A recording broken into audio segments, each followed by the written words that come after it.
आइए शुरू करते हैं बचा हुआ अंश हार्डवेयर का। हम बात कर रहे हैं unit 8 information and communication technology. जानना चाहते हैं जनरल एब्रिविएशंस को और टर्म्स को, जो भी टर्मोलॉजी है इंफॉर्मेशन एंड कम्युनिकेशन टेक्नोलॉजी की, जिसमें से हम हार्डवेयर की बात कर रहे हैं। अभी इस वीडियो को प्लीज़ लाइक कीजिए, सब्सक्राइब कीजिए और शेयर कीजिए। बेटर व्यूइंग एक्सपीरियंस के लिए आप स्विच कर सकते हैं 1.5x के ऊपर, और पूरी लिस्ट ऑफ वीडियोस आपको मिल जाएगी मेरी वेबसाइट पे www.arunk.com। हम क्या बात कर चुके हैं?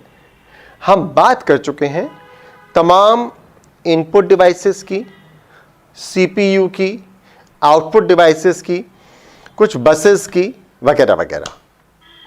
हमने बात ख़त्म की थी पिछले वीडियो में कि हमें आगे बात करनी है कंप्यूटर्स की, और क्यों इसको बाइनरी कंप्यूटर कहा जाता है इसकी। तो ये है मित्रों बाइनरी कंप्यूटर्स। क्यों बाइनरी है? क्योंकि computers are based on integrated circuits, each of which includes millions of subminiature transistors. बहुत छोटे छोटे छोटे छोटे ट्रांजिस्टर्स होते हैं। हर ट्रांजिस्टर या तो ऑन होगा या ऑफ होगा। Each transistor can be either an on और ऑफ स्टेट, या तो ऑन होगा या ऑफ होगा, जाग रहा होगा या सो रहा होगा, बत्ती जल रही होगी या बुझी हुई होगी। अगर जल रही होगी तो उसको हम कहेंगे 1, और अगर बुझ रही होगी, चार्ज नहीं होगा, इलेक्ट्रिकल इंपल्सेस नहीं होंगी, तो हम कहेंगे 0। तो each transistor can be either an on और off state that is used to establish a binary 1 or 0 storing one binary digit or a bit। ये जो बाइनरी डिजिट है इसके दो स्टैंडर्ड्स होते हैं। एक ASCII that is American National Standard Code for Information Interchange, दूसरा होता है EBCDIC Extended Binary Coded Decimal Interchange Code। आमतौर से अब ASCII में काम होता है। कैसे काम करता है ये? ऐसे काम करता है। A स्टोर होना है कंप्यूटर में, तो EBCDIC कोड कैसे लिखेगा और ASCII कैसे लिखेगा? आइए ASCII की बात करें। A को ASCII लिखेगा 101000001, यानी अब ये अगर मिल रहा है कंप्यूटर को कहीं, तो इसका मतलब है A। लिखना है अरुण, ARUN, तो A की जगह ये आ गया, R की जगह ये आ गया 10110010। AR, इसके बाद U की जगह ये आ गया 11100100। N की जगह ये आ गया 11010100। न्यूमरल्स में, डिजिट्स में देखिए हमने अरुण को स्टोर कर दिया। ये है बाइनरी मेथड ऑफ स्टोरेज, और इसी पर पूरा कंप्यूटर काम कर रहा है। हर चीज, अल्फाबेट्स, न्यूमरल्स, किसी भी लिपि, किसी भी लैंग्वेज के अल्फाबेट्स, इमेजेस, म्यूजिक, सब कुछ बाइनरी में स्टोर हो जा रहा है। इसीलिए इसको हम कहते हैं बाइनरी कंप्यूटर्स। अब ये जो बाइनरी कंप्यूटर में हमने अभी देखा, ये थी बिट। बिट क्या हुई? एक 0 या 1, बस 0 और 1 बाइनरी वैल्यू। इसको स्मॉल b से रिप्रेजेंट करते हैं, और ये 0-1 डेसिमल वैल्यू भी है, बाइनरी वैल्यू भी है, और ये डेसिमल साइज है 1/8 ऑफ अ बाइट। बाइट क्या हुई? बाइट कैपिटल B से डिनोट हो रही है। 8 बिट्स को मिला दीजिए तो एक बाइट हो जाती है। आइए देखें, ये है 11000011, 1 2 3 4 5 6 7 8 अंक हैं। अंक कौन कौन से हैं? 1 है या 0 है? 1 0 1 0। 3 बार देखिए इसमें 1 आया है, और 5 बार 0 आया है। इसी का कोई कॉम्बिनेशन है, कभी 1 पहले आ जाता है, कभी 0 पहले आ जाता है, कभी 2 एक साथ आ जाते हैं, और इससे एक बन जाती है हमारी बाइट, बिट बाइट। बाइट के बाद आती है किलोबाइट, माने 1000। बाइनरी में 1044। इसके बाद आती है मेगाबाइट। अब देखिए हो क्या रहा है, 8 बिट्स पे बाइट हो गई, किलोबाइट 1000 बाइट, यानी 1024 टू द पावर 1। इसके आगे मेगाबाइट में टू द पावर 2, इसके आगे गीगाबाइट में टू द पावर 3, टेराबाइट में टू द पावर 4, पेटाबाइट में टू द पावर 5, एक्साबाइट में टू द पावर 6, ज़ेटाबाइट में टू द पावर 7 और योटाबाइट में टू द पावर 8। धीरे धीरे बढ़ता जा रहा है। यह है bit, byte, kilobyte, megabyte, gigabyte, terabyte इत्यादि की जर्नी। अब आइए देखें कि कंप्यूटर की स्पीड को हम कैसे मेजर करते हैं। ये सेकंड्स में मेजर होती है।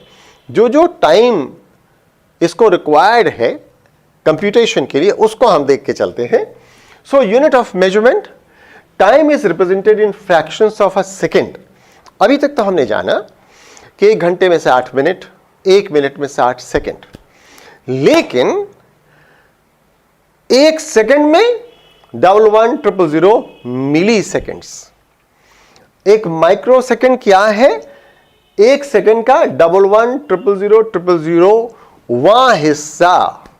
इस तरह से हम स्पीड कैलकुलेट करते हैं टाइम के कॉन्टेक्स्ट में, milli second, micro second, nano second और पिको सेकेंड।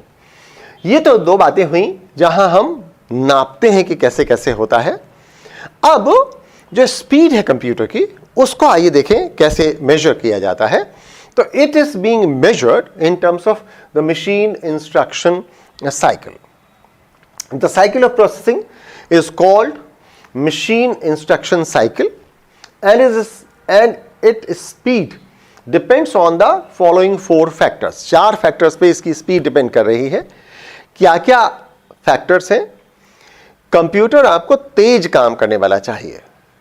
आप और हम मनुष्य हैं, हम ये चाहते हैं कि सोचते ही काम हो जाए। तो कैसे स्पीड इसकी बढ़ जाए? तो एक तो प्रीसेट स्पीड है जो क्लॉक टाइम से चलती है। Preset speed of the clock that times all chip activities measured in megahertz. Megahertz क्या हुआ? मिलियंस ऑफ साइकिल्स पर सेकेंड। 1 सेकेंड में 1 मिलियन साइकिल्स अगर घुमा दिया सीपीयू ने, अर्थमेटिक लॉजिक यूनिट ने, तो यह हुआ मेगाहर्ट्ज। 1 मिलियन साइकिल्स पर सेकेंड। अगर यही बढ़ गया तो स्पीड बढ़ गई, अगर ये घट गया तो ये घट गई। जब भी कंप्यूटर कुछ काम करेगा तो वो तो बिट को ही लेगा, बाइट को ही लेगा और साइक्लिकल होगा। एक काम किया, फिर दूसरा किया, फिर तीसरा किया, फिर चौथा किया, फिर 5वां किया। एक बार में एक इंस्ट्रक्शन को वो मानेगा, 2 इंस्ट्रक्शंस वो नहीं मानेगा। जितना तेज इंस्ट्रक्शंस वो घुमाता चला जाएगा उतनी ही तेज उसकी स्पीड हो जाएगी। तो एक तो हुआ preset speed of the clock, दूसरा हुआ द वर्ड लेंथ। कितना प्रोसेसिंग का डेटा आपने दे दिया, उसकी साइज क्या थी, ये कम्युनिकेट होना है। एक बार में कितना प्रोसेस कर ले जा रहा है। The word length which is the number of bits that can be processed by the CPU at one time. एक बार में सीपीयू कितना प्रोसेस कर ले रहा है? 8 कर रहा है, 16 कर रहा है, 32 कर रहा है, 64 कर रहा है। वहीं से डिपेंड करने लगेगा, डिफाइन होने लगेगा कि कंप्यूटर की स्पीड क्या है। फिर बस विड्थ, कितनी तेजी से डेटा जा पा रहा है। यह भी मैंने आपको बताया कि आप थोड़ा सा ऐसे बैंड देखते हैं, अंदर बहुत सारे तार ऐसे जाकर कंप्यूटर के अंदर लग जाते हैं, तो वो बैंड है। एक 8 बिट का होता है। डबल स्पीड करनी हो 16 का लगा दीजिए, 16 तार जा रहे होंगे। उससे बढ़ाना है 32 कर दीजिए, फिर 64 कर दीजिए। दिस इज बस width. The wider the bus, the physical path down which the data and the instructions travel as electric impulses। अब वही देखिए 0 1 0 1, अगर impulse है तो 1, impulse नहीं है तो 0। The more data can be moved and the faster the processing, as a bus transfers data is measured in megahertz। Cycle भी मेगाहर्ट्ज में है, बस की ट्रांसमिशन भी मेगाहर्ट्ज में है, और ये कंप्यूटर की स्पीड पर प्रभाव डालेगा। The physical design of the chip, the distance between transistors। जो चिप है उसकी कैसी डिजाइन है, जितना डिस्टेंस होगा ट्रांजिस्टर्स में उतना ट्रेवल टाइम बढ़ जाएगा, जितना नजदीक होंगे उतना ट्रेवल टाइम कम हो जाएगा। तो ये चार बातें दोस्तों इस स्पीड पर प्रभाव डालती हैं।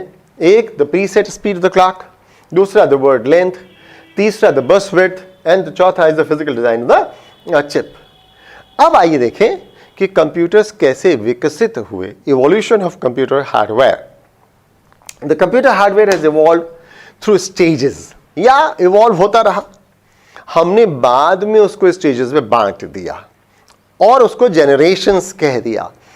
Each generation has provided increased processing power and the storage capacity while simultaneously exhibiting decrease in the cost। तीन बातें हुई, एक प्रोसेसिंग पावर बढ़ गई, दूसरा स्टोरेज कैपेसिटी बढ़ गई, ये तो बढ़ गई, और दाम कम हो गया, एग्जिबिटिंग डिक्रीज इन कॉस्ट। तो दोस्तों पहली जनरेशन में क्या हुआ, first generation of computers from 1946 to 1956 they use vacuum tubes to store the data. छोटे छोटे बल्ब होते थे, वैक्यूम ट्यूब्स, जल रहा है तो 1, नहीं जल रहा है तो 0। वैक्यूम ट्यूब, बहुत छोटे छोटे छोटे छोटे bulbs, vacuum tubes, first generation. अब आया सेकेंड जनरेशन 57 टू 1963, जहां they started using transistors for storing and processing information. यहां वैक्यूम ट्यूब थी, अब आ गए transistors, more reliable, more dependable, खराब होने की संभावनाएं बहुत कम। अब तीसरी जनरेशन आई, computers 1964 to 1979 used integrated circuits for storing and processing information. अब ये इंटीग्रेटेड सर्किट क्या है, बहुत सारे सर्किट्स को एक जगह रख दीजिए और सब आपस में मिलकर काम करने लगे, तो ये हो गया इंटीग्रेटेड सर्किट। ये प्रिंटेड सर्किट बोर्ड की मदद से पॉसिबल हो पाया। पीसीबी क्या है, एक बोर्ड पर सर्किट्स को प्रिंट कर देते हैं और उस प्रिंटिंग से ही करंट की इंपल्सेस जाती रहती हैं, वही तार का काम करने लगता है। साइंस वाले बच्चे अक्सर शायद ये कर चुके होंगे या करके देख सकते हैं। आप एक पेंसिल लीजिए, HB वाली जो पेंसिल आती है, और उससे खूब गाढ़ी लाइन खींच दीजिए, तो वो जो गाढ़ी लाइन है अगर वो बीच में टूट नहीं रही है कहीं, तो इसके माध्यम से भी करंट भेजा जा सकता है।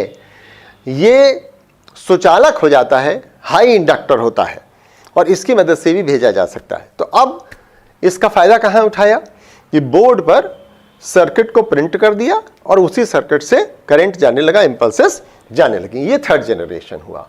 अब इसके बाद फोर्थ जनरेशन है, इसको फोर्थ जनरेशन भी कहते हैं, या early to middle fourth generation और लेट फोर्थ जनरेशन भी कहते हैं।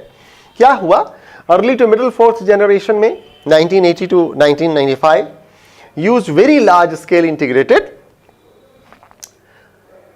Circuits VLSI to store and process information. हम लोग कहां से आए हैं, हम लोगों ने ट्रांजिस्टर्स को इस्तेमाल किया, अब इंटीग्रेटेड सर्किट को किया, और अब VLSI हो गया, वेरी लार्ज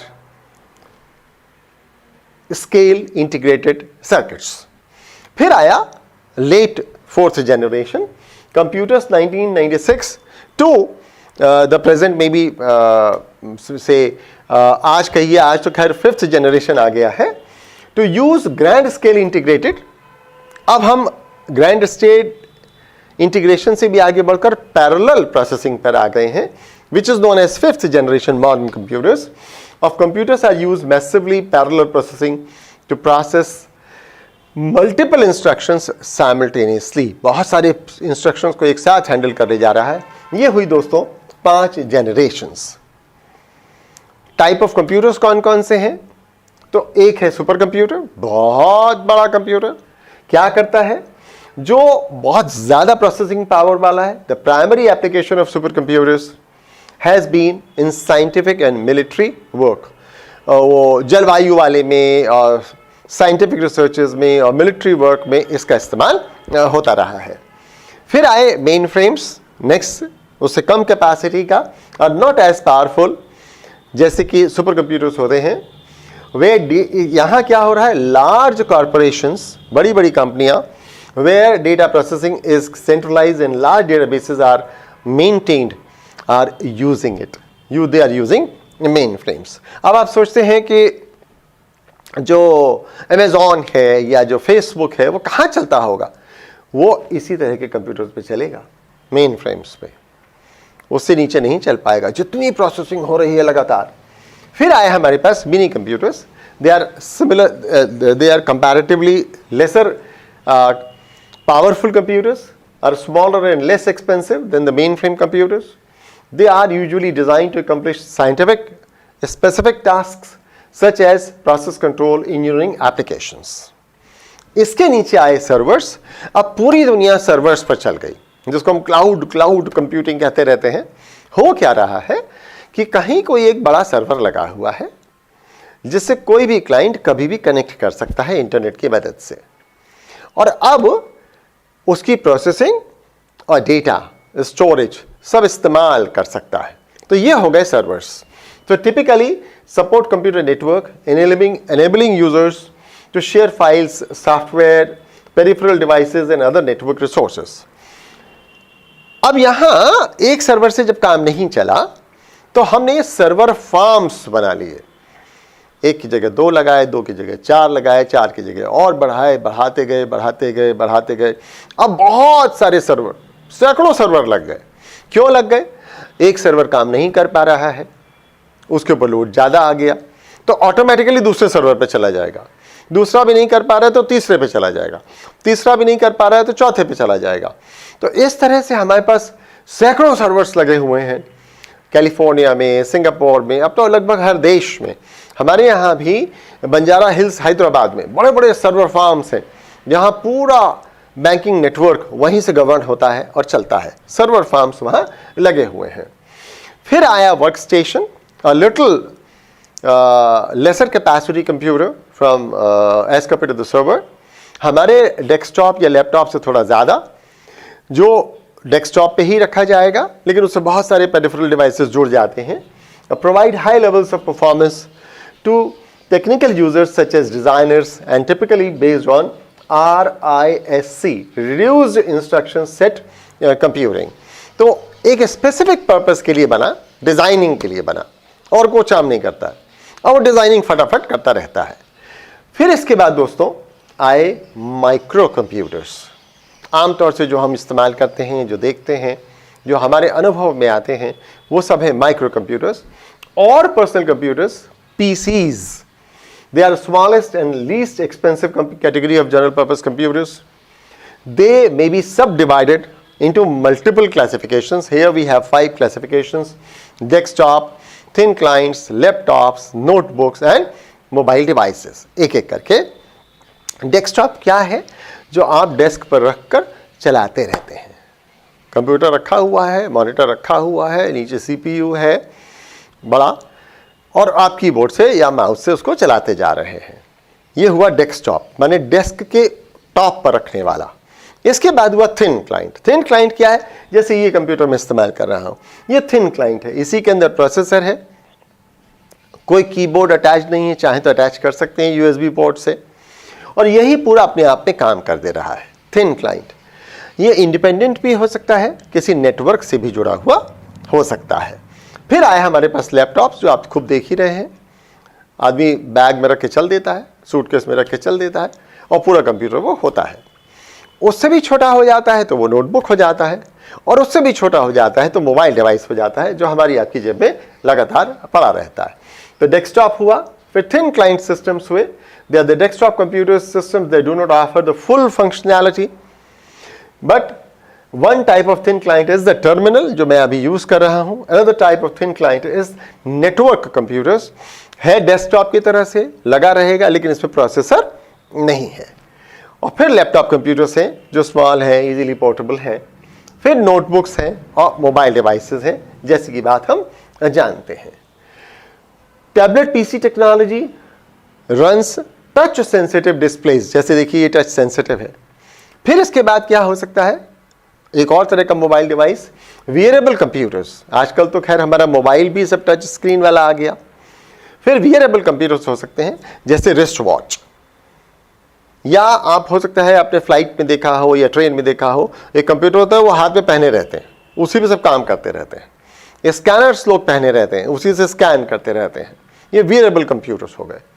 फिर एम्बेडेड कंप्यूटर्स हो गए. एम्बेडेड कंप्यूटर्स का क्या मतलब हुआ कि किसी मशीन में आपने कंप्यूटर के कुछ कंपोनेंट्स लगा दिए, अब वो कंप्यूटर की तरह भी काम कर रहा है फॉर अ स्पेसिफिक पर्पस. आपकी वॉशिंग मशीन में लग गया, आपके टेलीविजन में लग गया, आपके गीज़र में लग गया, आपके एयर कंडीशनर में लग गया, आपकी कार में लग गया, और अब ये इंटरनेट से कनेक्ट भी हो जाते हैं. तब इनको कहते हैं IoT, इंटरनेट ऑफ थिंग्स.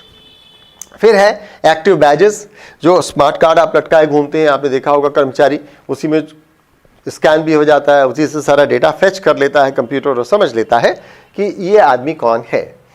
फिर मेमोरी बटन्स भी हैं, छोटे छोटे बटन्स होते हैं जैसे पेन ड्राइव, उसमें सारी मेमोरी आ जाती है.